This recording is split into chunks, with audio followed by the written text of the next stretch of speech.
pemangku hajat, pemangku manakib pada saat ini, yang mulia Bapak Ustadz Haji Ahmad Miroji, senantiasa apapun yang beliau sampaikan tadi menjadi buah untuk kita semua, untuk senantiasa mendapatkan keridhaan Allah melalui keriduan daripada Syekh Mursi.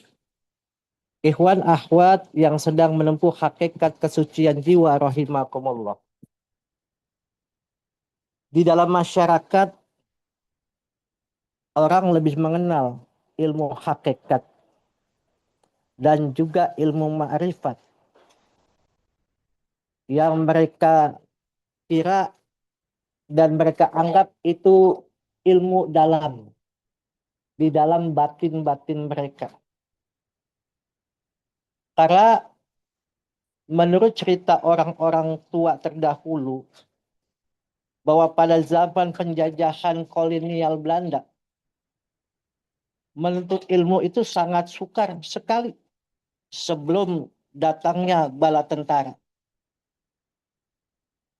Kalau toh memang ada, terpaksa dilakukan dengan cara sembunyi-sembunyi. Akan tetapi lain sekali dengan pelajaran ilmu fikih, ada sedikit kebebasan, sehingga perkembangan ilmu tersebut agak terlambat. Yang kita tahu ilmu tersebut adalah ilmu tentang mengenal dirinya, mengenal Tuhan. Begitu pula kita tidak akan bisa cinta kepada diri kita, kepada keluarga kita, apalagi cinta kepada Allah. Kalau kita tidak mengenal. Maka dalam itu, bagaimana cara kita mengenal? Kalau dalam bahasanya, awaludin ma'rifatullah. Awal beragama kenal dengan Allah. Secara jasmaniah, kita mengenal istri kita, anak kita, karena ada jalinan. Jalinan pertama kali bertemu dengan istri kita, yaitu bagaimana pertautan mata dengan mata. Pertautan dengan namanya physically yang terlihat bagus atau tidak. Ataupun kita mengenalnya karena faktor kekayaan. Atau kita mengenal orang lain, faktor ketenaran. Para pemain bola, para artis. Itu kita mengenalnya, tapi belum tentu mereka mengenal kita. Tapi mengenal itu adalah perlu agar kita bisa mencintainya. Kenapa kita harus bisa mencintainya? Kalau kita mengenal tidak bisa mencintai, selama ini kita bertepuk sebelah tangan. Kita suka dengan orang lain, belum tentu orang lain suka dengan kita. Begitu pula kita suka kepada orang yang kita cintai, tapi orang yang kita cintai tidak suka kepada kita.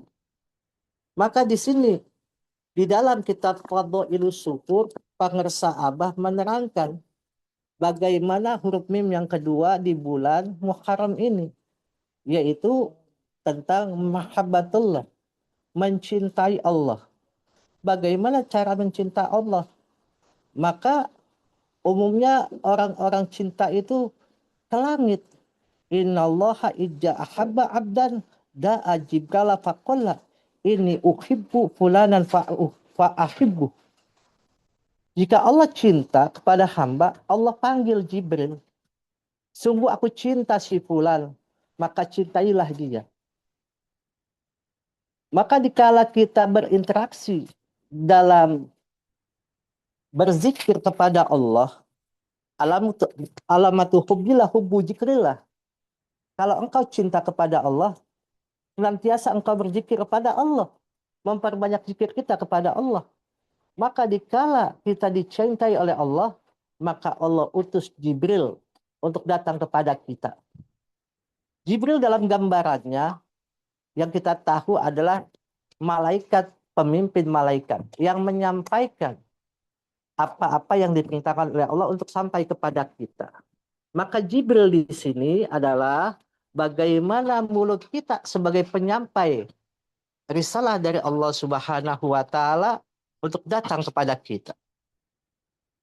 Maka baginda Nabi Muhammad SAW mengajarkan Allahumma inni as'aluka hubbaka wa hubba man yuhibbuka. Ya Allah, aku memohon cintamu dan cinta orang-orang yang mencintaimu. Jadi, bagaimana cara kita mencintai Allah dengan benar? Bagaimana kita mencintai Allah dengan sesuai apa yang diajarkan oleh Nabi dan orang-orang yang sudah dekat kepada kita. Mungkin banyak apapun yang bisa menimbulkan rasa kagum, rasa haibah kepada kita, itu bisa menimbulkan rasa cinta. Tidak usah jauh-jauh, dikala kita melihat kemiskinan yang ada. Pertama timbulnya kasihan, tapi setelah kita melihat anak atau melihat yang lainnya, menimbulkan cinta. Maka cinta itu timbul dari hati orang-orang yang bersih hatinya. Banyak cerita tentang mahabbah kepada Allah. Bagaimana kita mengenal Rabi al-Adawiyah, yaitu seorang sufi wanita yang derajatnya kewaliannya tidak di bawah laki-laki. Ketika suatu malam, bagaimana Robiah, beliau lari membawa obor dan ember air. Maka ditanya oleh orang-orang, mau kemana engkau, ya Sayyidah? Maka dijawabnya, aku mau bakar surga dengan obor ini dan memadamkan neraka dengan air ini. Biar manusia ibadah bukan hanya karena takut neraka atau mencari surga, tapi hanya karena cinta kepada Allah Subhanahu wa taala.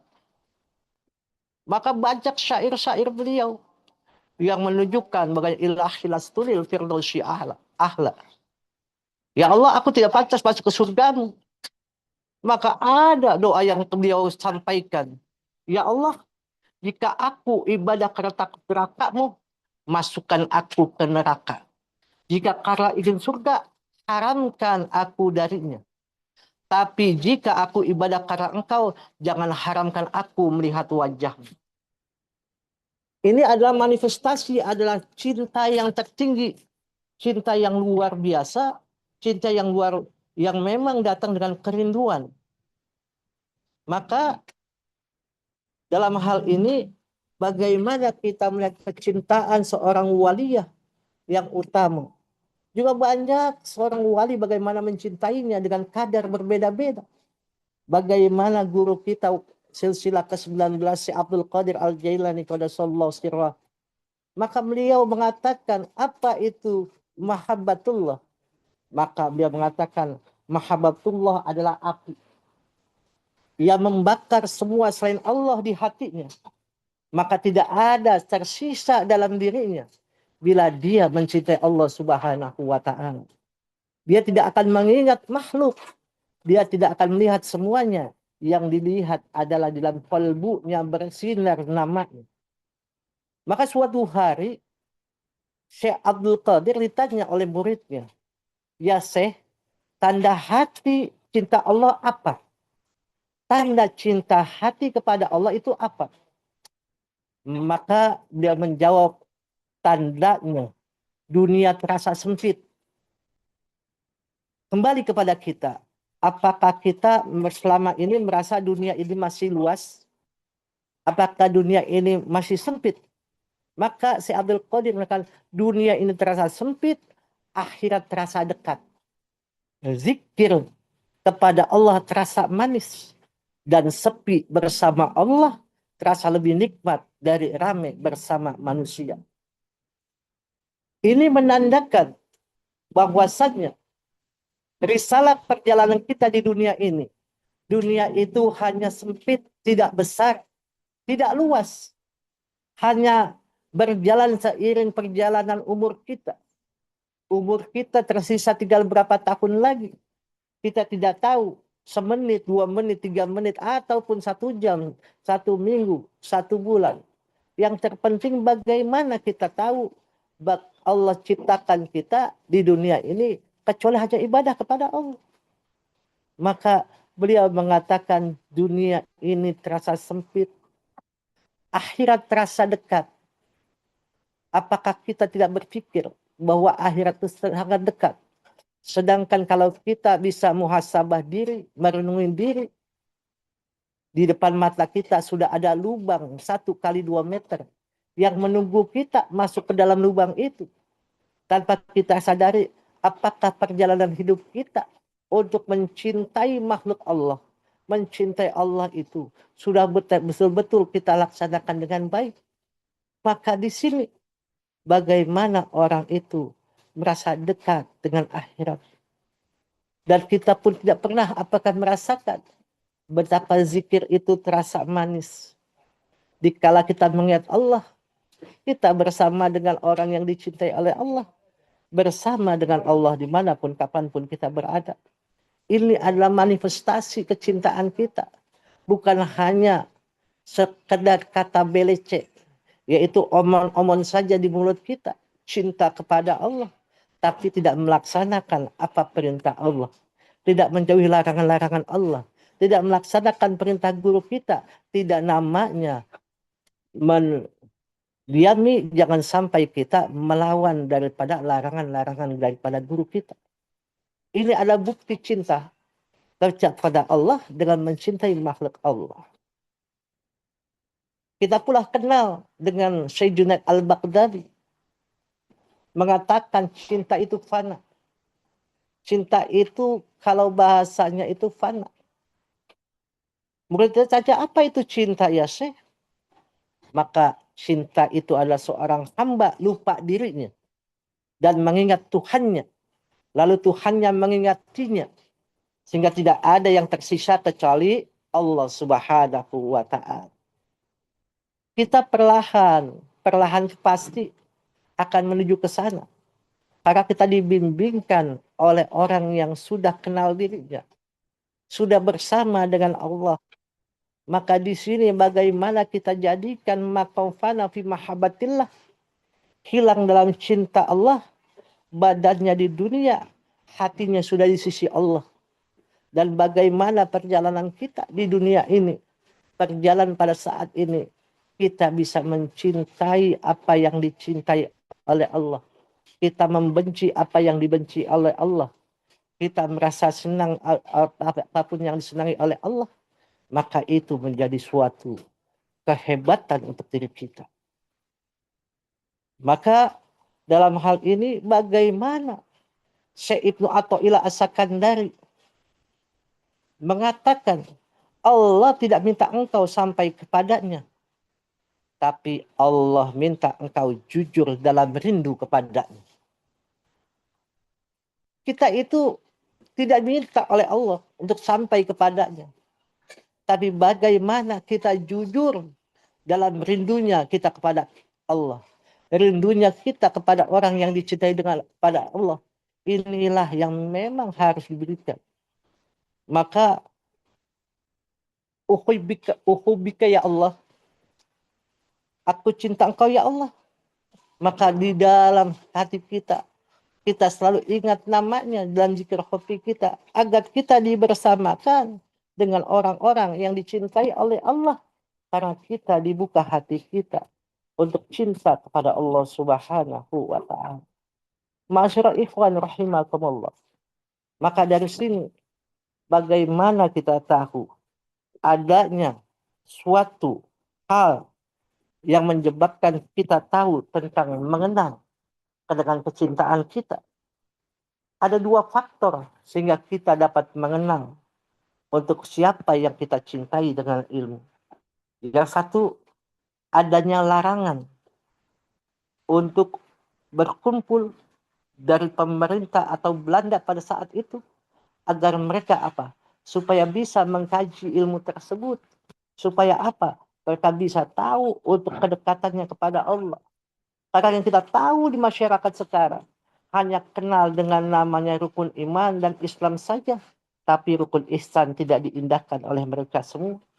Mereka tahu tapi tidak mau tahu. Mereka mengerti tapi tidak memberi pengertian kepada orang-orang yang harus diberikan pengertian. Maka di sini bagaimana pendirian daripada para ulama. Berhati-hati dalam mengajarkan ilmu. Maka di Jampang Resa Abah Sepuh bagaimana sulitnya orang untuk bisa mengenal Allah dengan proses talqin zikir itu. Mereka harus mujahadah, melawan hawa nafsunya, melawan perjuangannya. Apalagi di zaman Syekh Tolha, kalau ada yang masuk toriko untuk bisa namanya cinta kepada Allah, maka dia akan berbicara kepada istrinya, apakah sudah siap untuk menjadi orang miskin? Berat terasa, tapi itulah perjuangan orang-orang yang senantiasa mujahadah untuk menjadikan dirinya cinta kepada Allah. Maka dalam hal ini bersyukur kepada Allah Subhanahu wa taala, kita telah diberikan kemampuan, diberikan guru yang sempurna, diberikan suatu limpahan karunia dari Allah untuk bisa dekat kepada orang yang sudah cinta kepada Allah Subhanahu wa taala. Maka yang terakhir, bagaimana isyarat orang-orang yang bermakrifat untuk mereka bisa cinta kepada Allah? Ada ungkapan yang jelas yang mereka sampaikan. Mal arifu man ija asyara wajadal haq aqraba ilaihi min isyaratihi balil arifu man la isyarata lahu di fanaihi fi wujudihi wantiwaihi fi suhudihi. Bukanlah orang arif, orang yang suka memberi isyarat, lalu mengatakan bahwa itulah wujud al-haq Allah Ta'ala yang sangat dekat dengannya dari isyarat sendiri. Akan tetapi orang yang bermakrifat, yang mencintai Allah, sebenarnya tidaklah mempunyai isyarat apapun karena kefanaannya dalam wujud Allah. Ia pun tidak mampu melihat Allah. Maka guru kita mengatakan kita diperjalankan untuk cinta Allah dengan sifat ku Allah ka Allah. Maka ibadah kita kepada Allah karena Allah. Maka semuanya dibersamakan dengan Allah untuk dapat mencintai orang yang dicintai manusia, dicintai oleh makhluk seluruh jagat raya ini. Berkah semuanya segalanya selamanya, senantiasa kita diberkahi oleh Allah untuk senantiasa taat beribadah kepada Allah dan menghambakan dirikan sehamba-hambanya kepada Allah dengan mengikuti guru agung kita Pak Persa Aba Aus. Wallahul muwafiq ila aqwamit thoriq. Wassalamualaikum warahmatullahi wabarakatuh. Waalaikumsalam warahmatullahi wabarakatuh. Allah